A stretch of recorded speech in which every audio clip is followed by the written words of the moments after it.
ഇൻസ്റ്റഗ്രാമിൽ ഒരു റീൽ ഇട്ട് കഴിഞ്ഞാൽ ആദ്യം ചെല്ലുന്നത് ഫോളോവേഴ്സിൻ്റെ മുന്നിലായിരിക്കും. അവരുടെ എൻഗേജ്മെൻറ്റും റിയാക്ഷനും അനുസരിച്ചായിരിക്കും റീലിൻ്റെ മുന്നോട്ടുള്ള പെർഫോമൻസ്. മാത്രമല്ല നോൺ ഫോളോവേഴ്സ് ആയിട്ടുള്ള ആളുകളിലേക്ക് റീൽസ് എത്തിക്കാൻ ഭയങ്കര കഷ്ടപ്പാടുമാണ്. എന്നാൽ ഇതിനെല്ലാം പരിഹാരമായി പുതിയ ഫീച്ചർ ഇൻസ്റ്റഗ്രാമിൽ എത്തിയിരിക്കുകയാണ്. ട്രയൽസ് എന്ന് പേരിട്ടിരിക്കുന്ന ഈ ഒരു ഫീച്ചർ ക്രിയേറ്റർമാർക്ക് വളരെ ഉപകാരപ്പെടും എന്നുറപ്പാണ്.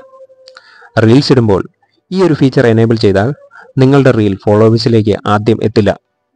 നോൺ ഫോളോവേഴ്സ് ആയ ആളുകളിലേക്ക് റീൽസ് എത്തും. പക്ഷേ വളരെ സെലക്റ്റീവായ ആളുകളിലേക്ക് മാത്രമേ ട്രയൽ റീലുകൾ എത്തൂ. റീലിട്ട് 24 മണിക്കൂർ കഴിയുമ്പോൾ ട്രയൽ റീലുകളുടെ പെർഫോമൻസ് മനസ്സിലാക്കാൻ സാധിക്കും. നല്ല പെർഫോമൻസ് ആണെങ്കിൽ അവിടെ നിന്ന് തന്നെ ഷെയർ ടു എവരിവൺ ഓപ്ഷൻ വഴി എല്ലാവരിലേക്കും റീൽ എത്തിക്കാൻ കഴിയും. അതുമാത്രമല്ല ട്രയൽ റീലുകൾ ഓട്ടോമാറ്റിക്കായി 72 മണിക്കൂർ ശേഷം എല്ലാവർക്കും കാണാവുന്ന ഓപ്ഷനിലേക്ക് സെറ്റ് ചെയ്യാനും സാധിക്കും. പ്രൊഫഷണൽ അക്കൗണ്ട് ഉപയോഗിക്കുന്നവർക്കാണ് മെയിനായിട്ടും ഈ ഓപ്ഷൻ ഇപ്പോൾ ലഭിച്ചിട്ടുള്ളത്. ടെസ്റ്റിങ്ങിന് ശേഷം മറ്റുള്ളവർക്കും ഈ ഓപ്ഷൻ ലഭിക്കും. സാധാരണ റീൽസ് ഇടുന്നത് പോലെ ഷെയർ വിൻഡോയിലാണ് ഈ ഓപ്ഷൻ ലഭിക്കുക. അവിടെ തന്നെ ട്രയൽ സെറ്റിംഗ്സിൽ പോയി share to everyone automatically option enable ചെയ്താൽ 72 മണിക്കൂർ കഴിയുമ്പോൾ റീൽ ഫോളോവേഴ്സിലേക്ക് ഓട്ടോമാറ്റിക്കായിട്ട് എത്തും.